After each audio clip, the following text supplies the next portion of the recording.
Hello, good morning, ನಮಸ್ಕಾರ. ಇವತ್ತು ನಾನು ಬೆಳಗ್ಗೆ ತಿಂಡಿಯಿಂದನೇ ವ್ಲಾಗ್ ಶುರು ಮಾಡ್ತಾ ಇದ್ದೀನಿ.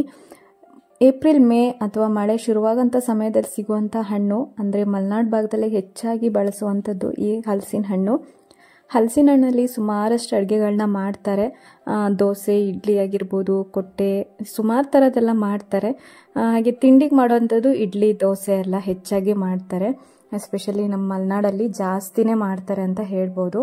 ಒಂದೊಂದು ರೆಸಿಪಿನ ಒಬ್ಬೊಬ್ಬರ ಮನೇಲಿ ಒಂದೊಂದು ಥರ ಮಾಡ್ತಾರೆ. ನಾವು ದೋಸೆನ ಈ ರೀತಿಯಾಗಿ ಮಾಡ್ತೀವಿ. ರಾತ್ರಿ ನೆನೆಸಿಟ್ಟಿರುವಂಥ ಅಕ್ಕಿಗೆ ಸ್ವಲ್ಪ ಹಣ್ಣು, ಅದ್ರ ಜೊತೆ ಕಾಯಿನ ಬೇಕಾದ್ರೆ ಹಾಕ್ಕೋಬೋದು. ಹಣ್ಣು ಸಿಹಿಯಾಗಿಲ್ಲ ಅಂದರೆ ಬೆಲ್ಲ, ಏಲಕ್ಕಿನೂ ಕೂಡ ಹಾಕ್ಕೋಬೋದು.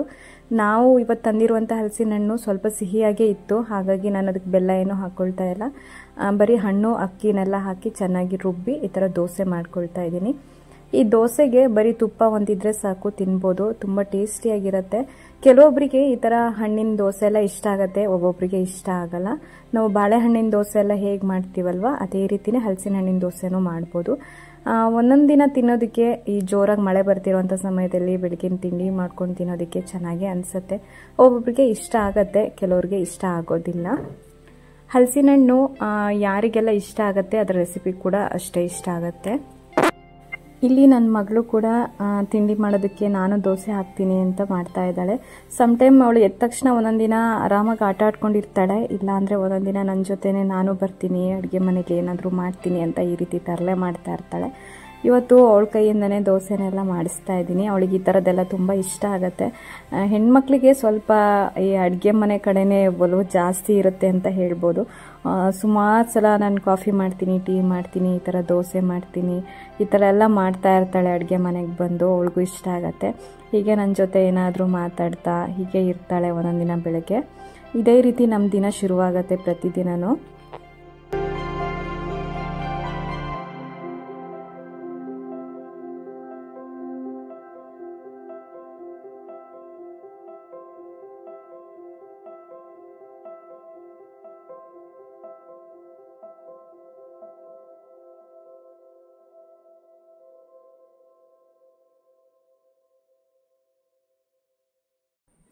ಇವಾಗ ಫೈನಲಿ ಇಬ್ಬರದು ದೋಸೆ ಹಾಕೋ ಕೆಲಸ ಮುಗೀತು. ಅದಾದಮೇಲೆ ತೋಟಕ್ಕೆ ಬಂದಿದ್ದೀನಿ. ಮನೆ ಹಿಂದ್ಗಡೆನೇ ಸ್ವಲ್ಪ ತೋಟ ಇದೆ, ಅಲ್ಲಿ ಸುಮಾರಷ್ಟು ಹಣ್ಣಿನ ಗಿಡಗಳನ್ನೆಲ್ಲ ಹಾಕ್ಕೊಂಡಿದ್ದೀವಿ.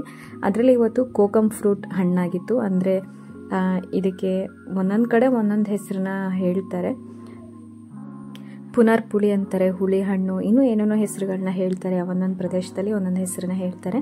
ಹೆಲ್ತಿಗೆ ತುಂಬ ಒಳ್ಳೆಯದು. ಅದರಲ್ಲೂ ಬೇಸಿಗೆಯಲ್ಲಿ ಇದು ಬಾಡಿನ ಸ್ವಲ್ಪ ಕೂಲ್ ಮಾಡುತ್ತೆ, ತುಂಬ ತಂಪು ಅಂತ ಹೇಳ್ತಾರೆ. ಹಾಗೆ ಇದನ್ನು ಕುಡಿಯೋದ್ರಿಂದ ಪಿತ್ತ ಏನಿರುತ್ತೆ ಬಾಡಿಲಿ, ಪಿತ್ತನ ಕಡಿಮೆ ಮಾಡುತ್ತೆ. ಸೊ ಹಂಗಾಗಿ ಇವತ್ತಿದ್ರದ ಜ್ಯೂಸ್ ಮಾಡ್ತಾ ಇದ್ದೀನಿ. ಇದು ಹಣ್ಣಿದ್ದಾಗ ತುಂಬ ಸುಲಭವಾಗಿ ಮಾಡ್ಕೋಬೋದು. ಇದನ್ನು ಹಣ್ಣಿರೋದನ್ನ ಕಟ್ ಮಾಡಿ ಬಿಸಿಲಲ್ಲಿ ಒಣಗಿಸಿ ಇಟ್ಕೋತಾರಲ್ಲ, ಆ ಸಿಪ್ಪೆಯಿಂದನೂ ಕೂಡ ಜ್ಯೂಸ್ನ ಮಾಡ್ಬೋದು. ಅದನ್ನು ಮಾಡೋದಾದರೆ ನಾವು ಇದನ್ನು 1-2 ಗಂಟೆಗಳ ಕಾಲ ನೆನೆಸಿಡಬೇಕಾಗತ್ತೆ ನೀರಿನಲ್ಲಿ. ಇದು ಫುಲ್ ಫ್ರೆಶ್ ಆಗಿರೋಂಥ ಹಣ್ಣಾಗಿರೋದ್ರಿಂದ ನಾನು ಇದನ್ನು ಒಂದು ಪಾತ್ರೆಯಲ್ಲಿ ಕಟ್ ಮಾಡಿ ಹಾಕ್ಕೊಳ್ತಾ ಇದ್ದೀನಿ. 2-3 ಪೀಸ್ ಆಗಿ ಕಟ್ ಮಾಡಿ ಹಾಕ್ಕೊಂಡ್ರೆ ಸಾಕು. ಒಳಗಡೆ ಈ ಥರ ಬೀಜ ಇರುತ್ತೆ, ಈ ಕಲರ್ ಇರುತ್ತೆ ಈ ಹಣ್ಣು. ಸ್ವಲ್ಪ ಕಂದು ಕೆಂಪು ಬಣ್ಣ ಇರುತ್ತೆ. ಈ ಹಣ್ಣನ್ನು 2 ಭಾಗ ಆಗಿ ನಾನು ಕಟ್ ಮಾಡಿ ಹಾಕ್ಕೊಳ್ತಾ ಇದ್ದೀನಿ. ನಾನಿಲ್ಲಿ 2 ಹಣ್ಣನ್ನು ತೊಗೊಂಡಿದ್ದೀನಿ. ತುಂಬ ಹುಳಿ ಇರುತ್ತೆ, ನೋಡಿ ತಗೊಳ್ಳಿ. ನಿಮ್ಮ ಎಷ್ಟು ಜ್ಯೂಸ್ ಮಾಡ್ತೀರಾ ಅನ್ನೋದ್ರ ಮೇಲೆ ಹಣ್ಣನ್ನು ಹಾಕ್ಕೋಬೇಕಾಗತ್ತೆ. ಆರೋಗ್ಯಕ್ಕೆ ತುಂಬ ಒಳ್ಳೆಯದು. ಇದು ಇದರಲ್ಲಿರುವಂಥ ಸಿಟ್ರಿಕ್ ಆ್ಯಸಿಡ್ ನಮ್ಮ ಬಾಡಿನ ಕೂಲ್ ಮಾಡುತ್ತೆ. ನ್ಯಾಚುರಲ್ ಕಲರು ಹಾಗೆ ನ್ಯಾಚುರಲ್ ಟೇಸ್ಟ್ ಇರುತ್ತೆ.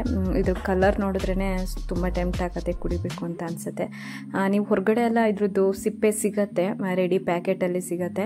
ನೀವು ಅದನ್ನು ಜ್ಯೂಸ್ ಮಾಡ್ಕೊಳ್ಳೋದಾದರೆ 1 ಅವರ್ ಅದನ್ನು ನೆನೆಸಿಟ್ಕೋಬೇಕಾಗುತ್ತೆ. ಸ್ವಲ್ಪ ಬಿಸಿ ನೀರು ಹಾಕಿ ನೆನೆಸಿಟ್ಕೊಂಡ್ರೆ ತುಂಬ ಬೇಗ ಕಲರ್ ಬಿಟ್ಕೊಳ್ಳುತ್ತೆ. ಜ್ಯೂಸ್ ಅಂತೂ ತುಂಬ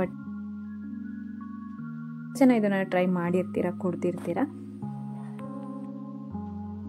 ನಿಮಗೆ ಬಾಡಿಲಿ ಹೆಚ್ಚಾಗಿ ಪಿತ್ತದ ಅಂಶ ಇತ್ತು ಅಂದರೆ ನೀವು ಇದನ್ನು ಬೆಳಿಗ್ಗೆ ಕಾಫಿ, ಟೀ ಅಥವಾ ನೀರು ಏನಾದರೂ ಕುಡಿಯೋದಕ್ಕಿಂತ ಮುಂಚೆ, ಅಂದರೆ ಬೆಳಗ್ಗೆ ಎದ್ದ ತಕ್ಷಣ ಇದನ್ನು ಈ ರೀತಿ ನೀರಲ್ಲಿ ನೆನೆಸಿಟ್ಕೊಂಡು ಅದಕ್ಕೆ 1 ಚಿಟಿಕೆ ಉಪ್ಪು ಹಾಕಿ ಕುಡಿಯೋದ್ರಿಂದ, ಇದನ್ನು 1 ವಾರಗಳ ಕಾಲ ನೀವು ಪ್ರತಿದಿನ ಮಾಡೋದ್ರಿಂದ ಪಿತ್ತ ಏನಿರುತ್ತೆ ಅದು ಫುಲ್ಲಾಗಿ ಕಂಟ್ರೋಲಾಗಿ ಬರುತ್ತೆ. ಅಂದರೆ ಫುಲ್ ಕಡಿಮೆನೇ ಆಗೋಗುತ್ತೆ. ಅಷ್ಟು ಒಳ್ಳೆಯದು ಇದು ಹೆಲ್ತಿಗೆ. ನೀವು ಈ ಥರ ಜ್ಯೂಸ್ ಮಾಡ್ಕೊಂಡು ಕುಡಿತೀರಾ ಅಂದರೆ ಸ್ವಲ್ಪ ಮಧ್ಯಾಹ್ನದ ಹೊತ್ತಿಗೆ, ಒಂದು 12 ಗಂಟೆ ಹೊತ್ತಿಗೆ ನೀವು ಇದನ್ನು ಈ ರೀತಿ ಸಕ್ಕರೆನ ಹಾಕಿ ಜ್ಯೂಸನ್ನ ಮಾಡ್ಕೊಂಡು ಕುಡಿಬೋದು.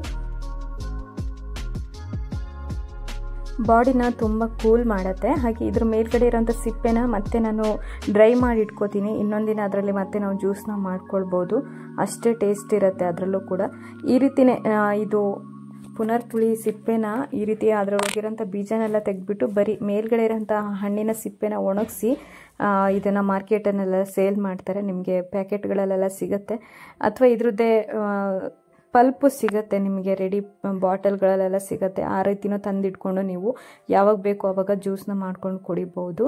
ಈ ಥರ ನ್ಯಾಚುರಲ್ ಆಗಿ ನಿಮ್ಮ ಮನೇಲೇ ಹಣ್ಣಿತ್ತು ಅಂದಾಗ ಖಂಡಿತ ನೀವು ಇದನ್ನು ಟ್ರೈ ಮಾಡಿ ನೋಡಿ, ಆರೋಗ್ಯಕ್ಕೂ ಒಳ್ಳೆಯದು. ನಾನು ಇದಕ್ಕೆ ಸ್ವಲ್ಪ ಇಲ್ಲಿ ಚಿಯಾ ಸೀಡ್ಸನ್ನು ನೆನೆಸಿಟ್ಕೊಂಡಿದ್ದೆ, ಅದನ್ನು ಕೂಡ ಹಾಕ್ಕೊಳ್ತಾ ಇದ್ದೀನಿ. ಇದು ಕೂಡ ಹೆಲ್ತಿಗೆ ತುಂಬ ಒಳ್ಳೆಯದು. ಇದ್ರ ಜೊತೆಗೆ ಇದನ್ನು ಮಿಕ್ಸ್ ಮಾಡಿಕೊಂಡು ಕುಡಿತಾ ಇದ್ದರೆ ಒಳ್ಳೆ ಟೇಸ್ಟ್ ಇರುತ್ತೆ. ಕೋಕಮ್ ಜ್ಯೂಸ್ನ ಯಾರೆಲ್ಲ ಟ್ರೈ ಮಾಡಿದ್ದೀರಾ ಅಂತ ಹೇಳಿ. ಹಾಗೆ ನಾವು ನ್ಯಾಚುರಲ್ ಆಗಿ ಮನೆಯಲ್ಲೇ ಸಿಗುವಂಥ ಹಣ್ಣಿಂದ ಮಾಡ್ಕೊಂಡಾಗ ಸಿಗುವಂಥ ಟೇಸ್ಟೇ ಬೇರೆ, ಹೊರಗಡೆ ನಾವು ಬೇರೆ ಅಂಗಡಿಗಳಿಂದ ತಂದು ಮಾಡ್ಕೊಳ್ಳೋಂಥ ಟೇಸ್ಟೇ ಬೇರೆ. ಇದು ಫ್ರೆಶ್ ಆಗಿ ಕಿತ್ಕೊಂಡ್ಬಂದು ಮಾಡಿರುವಂಥ ಹಣ್ಣಾಗಿರೋದ್ರಿಂದ ತುಂಬ ಚೆನ್ನಾಗಿತ್ತು. ಹಾಗೆ ಈ ವರ್ಷ ಈ ಗಿಡದಲ್ಲಿ ಫಸ್ಟು ಬಿಟ್ಟಿರುವಂಥ ಹಣ್ಣಿಂದ ಈ ಜ್ಯೂಸ್ನ ನಾನು ಇವತ್ತು ಮಾಡಿದ್ದೀನಿ. ಹಾಗೆ ನಿಮಗೂ ಕೂಡ ಇದನ್ನು ಶೇರ್ ಮಾಡೋಣ ಅಂಥೇಳಿ ವಿಡಿಯೋ ಮಾಡಿದ್ದೀನಿ. ನಿಮಗೆಲ್ರಿಗೂ ಇದು ಇಷ್ಟ ಆಗಿದೆ ಅಂತ ಅನ್ಕೋತೀನಿ. ಇಷ್ಟ ಆಗಿದ್ದರೆ ಒಂದು ಲೈಕ್ ಮಾಡೋದನ್ನು ಮರಿಬೇಡಿ. ಹಾಗೆ ನನ್ನ ಹೊಸ ಹೊಸ ವಿಡಿಯೋಗಳಾಗಿ ನನ್ನ ಚಾನಲ್ನ ಸಬ್ಸ್ಕ್ರೈಬ್ ಮಾಡ್ಕೊಳ್ಳಿ. Thank you.